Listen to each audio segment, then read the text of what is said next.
Otep à tous, bien-aimés frères et sœurs. 3 hommes ont été arrêtés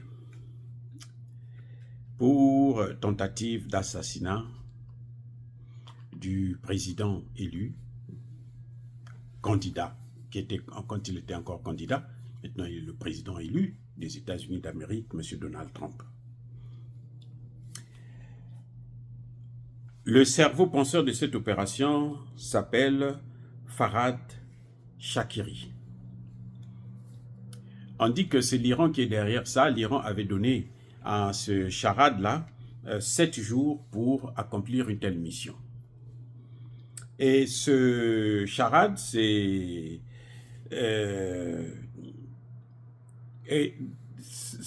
un ancien prisonnier. Il avait été arrêté aux États-Unis, il a passé 14 ans pour vol, je crois, à main armée. Après, il a été expulsé, un Afghan d'ailleurs. Il n'est pas iranien, il est afghan. Et on dit que les Iraniens voulaient se venger du fait que Donald Trump est celui qui avait ordonné l'assassinat du général Qassam Soleimani, qui est un des hommes durs, qui fut un des hommes durs de ce régime. C'est le père même de la bombe atomique iranienne. Cette thèse me semble... C'est-à-dire que les démocrates sont descendus si bas, les démocrates. Bien entendu, le gouvernement iranien a rejeté les faits, il a dit que c'était de la manipulation, la pure propagande. Mais techniquement parlant, on ne peut pas demander à un tueur de commettre un forfait pour quelqu'un qui a été président des États-Unis, qui est aussi très bien gardé, parce que même s'il n'avait pas la garde présidentielle en tant que président, mais les anciens présidents ont toujours eu une garde. Ça, c'est un. 2, il a l'argent pour assurer sa sécurité. Et on donne à un petit voleur de rien du tout 5 jours pour accomplir une telle mission. Je trouve ça quand même assez louche.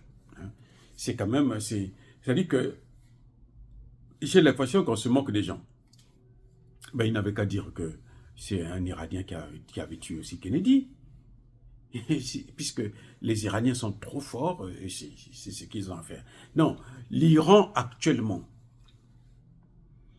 si l'Iran jusqu'à présent n'a pas encore riposté contre Israël, n'a pas envoyé des missiles, des obus contre Israël, c'est parce que l'Iran est devenu une puissance.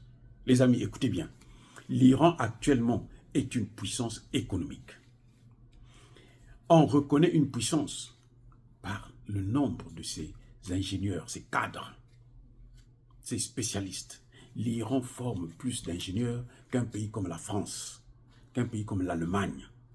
Chaque année, c'est des centaines d'ingénieurs qui sortent dans les écoles, dans les universités iraniennes.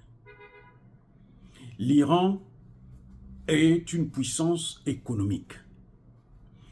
À mon avis, cette thèse, on dit que c'est le service secret, la CIA qui a dit, tout ça, mais bon, ils ont tellement menti. Ils ont menti que Saddam Hussein avait des armes nucléaires, il n'en avait pas.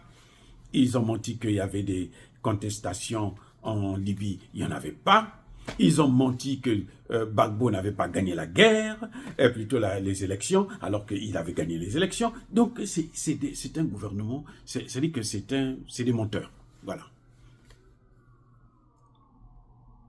Mais moi, je pense plutôt à la thèse selon laquelle on veut pousser Donald Trump à la faute dans un conflit contre l'Iran. Ce que Donald Trump ne veut pas et ne veut plus. Pourquoi je dis ça? Vous vous souvenez du discours de Donald Trump qui disait « Nous, à cause de la guerre en Ukraine, on a perdu la Russie et on a perdu l'Iran. » La Russie et l'Iran. Il n'a pas dit la Russie et la Chine, il a dit la Russie et l'Iran. Donald Trump, lui, son ennemi, c'est la Chine. Donald Trump estime que la guerre qu'il faut mener, c'est la guerre dans le Pacifique pour affaiblir, détruire, balkaniser la Chine. Vous comprenez? Parce que la Chine est devenue trop puissante et la Chine ne veut plus supporter, soutenir le dollar américain. Donc, Donald Trump a des problèmes avec ça. En tout cas, il aura des gros problèmes avec ça. Parce que c'est lui qui a compris justement que la guerre d'aujourd'hui, ce n'est pas la guerre en Ukraine.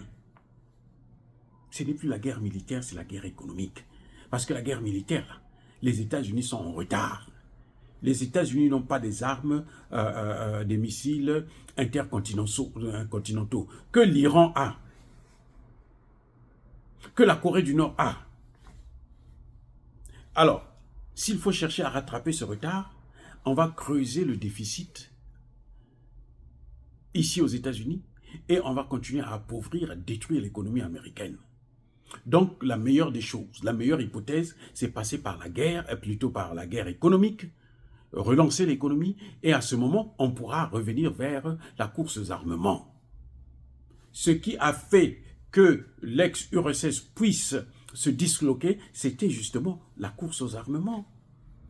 Quand vous voulez poursuivre suivre quelqu'un qui a les moyens et qui a un avantage de surcroît, ben vous allez vous casser la face. Oui. Donc, Donald Trump le sait. Donald Trump ne veut pas avoir des problèmes avec l'Iran. Donald Trump ne veut pas la guerre avec l'Iran. Donc, on est en train de vouloir le pousser vers une guerre avec l'Iran. Et l'Iran ne veut pas toute guerre. L'Iran actuellement sait que si elle se lance dans la guerre, le ministre des Affaires étrangères iranien a sillonné la sous-région pour expliquer aux autres que non, on n'a pas besoin de ça. C'est pour ça que l'Iran préfère faire comme les Américains, une guerre par procuration, aider le Hamas, aider le Hezbollah. Oui, aider les Houthis. C'est ça le problème. Parce qu'une guerre, ça va affaiblir son économie. Elle n'a pas besoin de ça. Sauf si ça s'impose. Si ça s'impose, bien sûr, l'Iran va sortir toutes ses griffes. Voyez la différence. Donc, Joe Biden, qui est un homme de guerre, veut encore laisser une guerre dans les mains de Donald Trump. Pour que quand Donald Trump arrive, il y a une guerre qui est là, il est obligé de la gérer. Si la guerre est là déjà, tu vas faire quoi? Tu ne peux pas fuir. Tu es le président, tu vas la gérer. Voilà ce que Biden est en train de vouloir faire. Il a passé tout son temps à faire des guerres.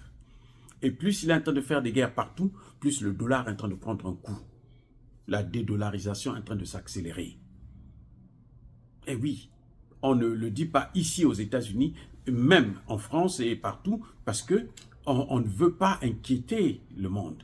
On ne veut pas que les gens sachent que l'Amérique est affaiblie sur le plan économique et sur le plan militaire. Quand ils disent qu'on ne donne pas des armes à Zelensky pour tirer en profondeur, frapper en profondeur, vous croyez que c'est pourquoi? C'est parce qu'ils aiment la Russie, ils ont peur de la guerre nucléaire? Non, ils n'en ont pas. Et s'ils donnaient ça, s'ils donnaient quelques armes, dès que l'Ukraine va commencer là, la Russie va raser l'Ukraine. La Russie a ce qu'on appelle les bombes planantes, inarrêtables. Donc, à mon avis, cette histoire de l'Iran qui a voulu assassiner Donald Trump, c'est une fausse histoire. Ça, c'est mon avis à moi, en tant que chercheur. Quand je regarde, je dis non, on est en train de vouloir pousser Donald Trump à l'erreur. On est en train de vouloir lui imposer une guerre. Parce que Donald Trump, quand il est venu la dernière fois, il n'a pas fait de guerre. La seule chose qu'il a fait, c'est l'assassinat du général iranien. C'est le seul crime que Donald Trump a commis. Vous voyez? Et maintenant, ils se disent, non, comme il vient là, vaut mieux lui mettre une guerre dans les mains. Comme ça, il sera comme nous. On est tous pareils, et puis personne ne pourra, les prochaines élections, un démocrate va prendre ça. Ce sont des calculs seulement, c'est tout. Il n'y a rien de plus.